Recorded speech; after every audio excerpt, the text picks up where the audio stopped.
Salut à tous, bienvenue sur cette vidéo YouTube. Comment faire quand on n'a aucune raison de rester et au contraire quand on a toutes les raisons de partir et de vouloir mieux pour sa vie, de vouloir mieux pour son avenir et tout simplement vouloir s'en sortir et ne pas rester dans la médiocrité. Et donc personnellement, moi, la première fois que j'ai voulu partir en fait c'est parce que il n'y avait rien qui allait dans ma vie. J'avais l'impression d'avoir que du négatif et je me disais mais c'est pas possible d'avoir une vie comme ça. Je fournis tous les efforts, etc.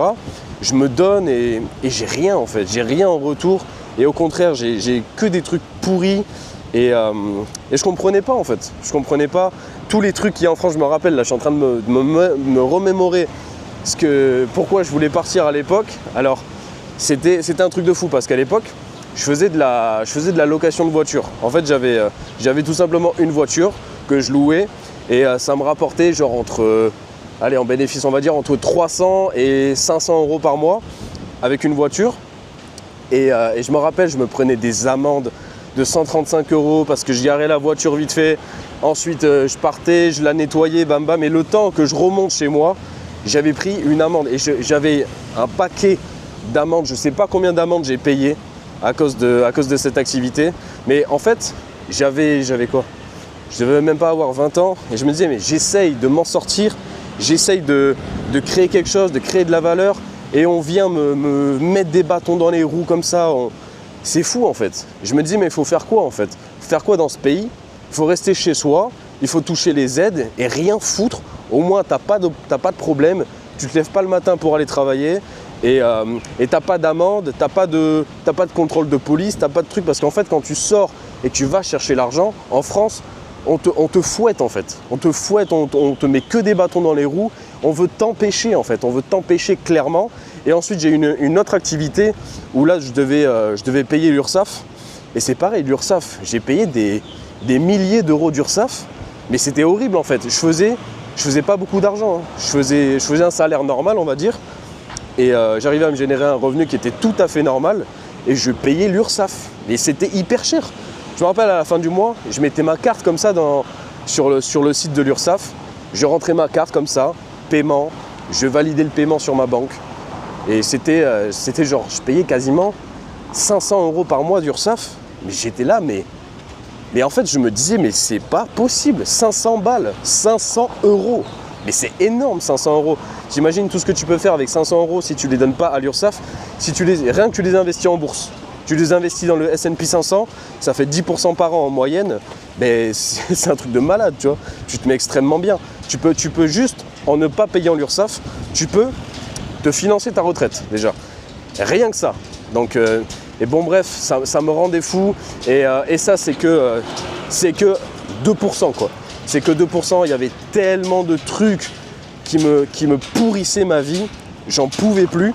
Et je me dis, mais imagine un mec comme moi, qui essaye de s'en sortir, qui fait les efforts, qui travaille et tout. Imagine, je serais né par exemple aux États-Unis. C'est ce que je me disais à l'époque. Je me disais, mais je serais né aux États-Unis, je serais déjà millionnaire en fait. Mais vraiment, avec tous les efforts que je fournis, l'énergie que j'ai, etc. Mais c'est pas possible. Je me dis, mais c'est vraiment dommage qu'en France, on donne pas la chance comme ça aux jeunes.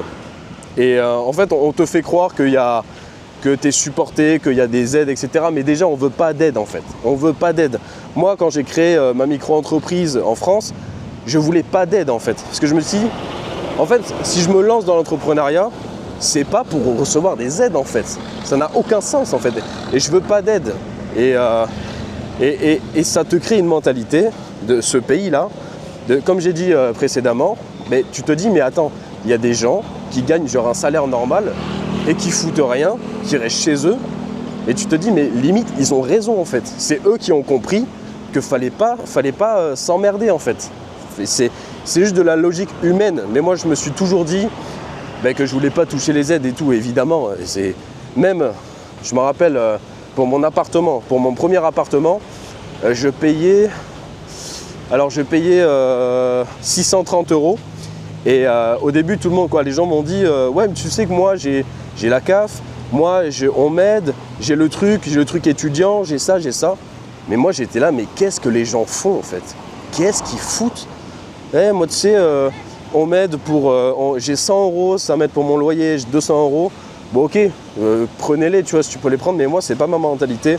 Je me suis jamais inscrit à la CAF et tout, mais tout ça, horrible en fait, horrible, c'est mon pire cauchemar.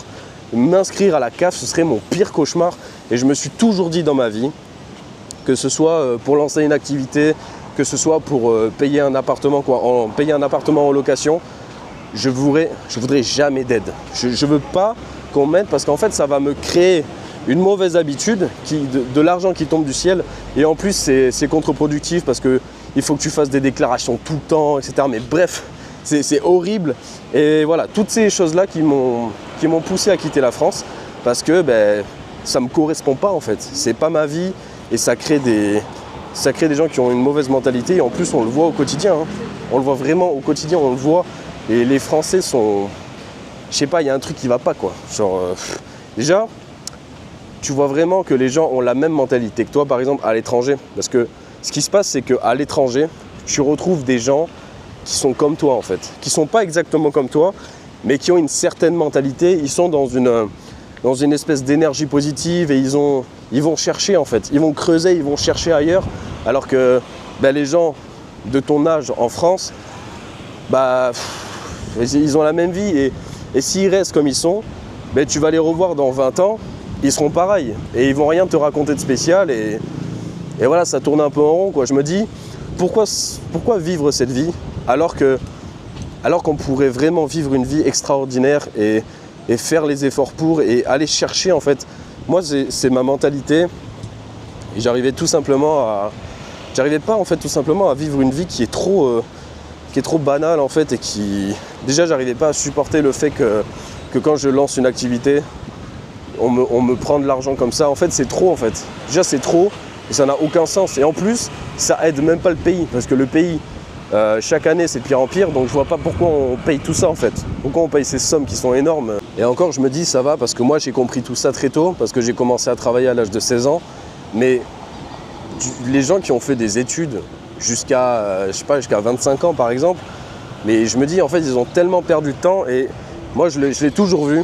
Quand j'ai commencé à travailler et quand j'ai continué, quand j'avais 16 ans, 17 ans, 18 ans, je voyais les gens de mon âge qui étaient à l'école, et moi j'étais en train de travailler et j'étais déjà en train de gagner de l'argent, j'étais déjà en train d'épargner, d'investir, de un peu essayer la crypto, un peu essayer la bourse, un peu essayer plein de choses en fait.